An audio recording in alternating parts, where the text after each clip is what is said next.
Telugu top reality show Big Boss fame Shekhar భాషపై మరో case నమోదైంది. ఇటీవలే శేఖర్ భాషపై ఓ కేసు నమోదు కాగా తాజాగా మరో కేసు నమోదైంది. కొరియోగ్రాఫర్ శ్రేష్ఠి వర్మ శేఖర్ భాషపై పోలీసులకు ఫిర్యాదు చేసింది. ఆయన తన పర్సనల్ కాల్ రికార్డులను చేసినట్లు నార్సింగ్ పోలీసులకు శేఖర్ భాషపై కేసు పెట్టింది. తన పరువుకు భంగం కలిగించారని శ్రేష్ఠి కంప్లైంట్ చేసినట్టు తెలుస్తుంది.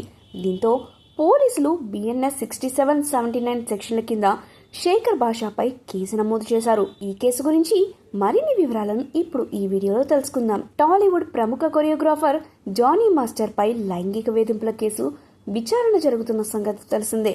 తన అసిస్టెంట్ కొరియోగ్రాఫర్ పెట్టిన కేసు వల్ల మాస్టర్ జైలుకు వెళ్లారు. ఇటీవలే బెయిల్ మీద రిలీజ్ అయ్యారు. అయితే ఈ కేసు విచారణ జరుగుతుండగా తన వ్యక్తిగత కాల్ రికార్డ్స్ ని అతను లీక్ చేశాడనే కారణంతో శ్రేష్ఠి వర్మ పోలీసులకు కంప్లైంట్ చేసినట్టు తెలుస్తుంది. అంతేకాకుండా ఆ కంప్లైంట్ లో తన పరువుకి భంగం వాటిల్లేలా అతను కొన్ని యూట్యూబ్ ఛానల్స్ లో మాట్లాడుతున్నాడని శ్రేష్ఠి వర్మ పేర్కొంది.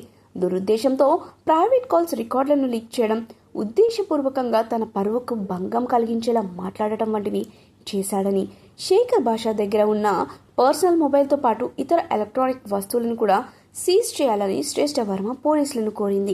ఆమె ఫిర్యాదు మేరకు కేసు నమోదు చేసిన పోలీసులు శేఖర్ భాషపై BNS act section 7967, IT act 72 కింద కేసుని నమోదు చేసినట్టు తెలుస్తుంది.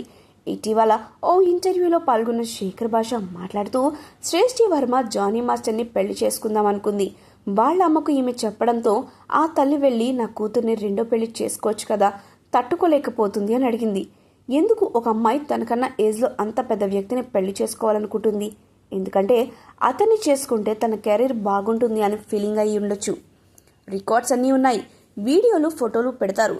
విడిపోయిన తర్వాత కూడా అతన్ని రెచ్చగొట్టే విధంగా వీడియోలు పెట్టేది అంటూ కొన్ని ఫోటోలను కూడా పంచుకున్నాడు శేఖర్ భాష. ఆ వీడియో వైరల్ అవడంతో శ్రేష్ఠి వర్మ ఆయనపై పోలీస్ కేసు పెట్టింది. ఇక అతనిపై ఆల్రెడీ లావణ్య కేసు పెట్టిన సంగతి తెలిసిందే. శేఖర్ భాష వల్ల ప్రాణహాని ఉందంటూ అతనిపై పోలీసులకు కంప్లైంట్ ఇవ్వడంతో అప్పట్లోనే సెక్షన్ 74-115 బిఎన్ఎస్ సెక్షన్ల కింద కేసులు నమోదు చేశారు.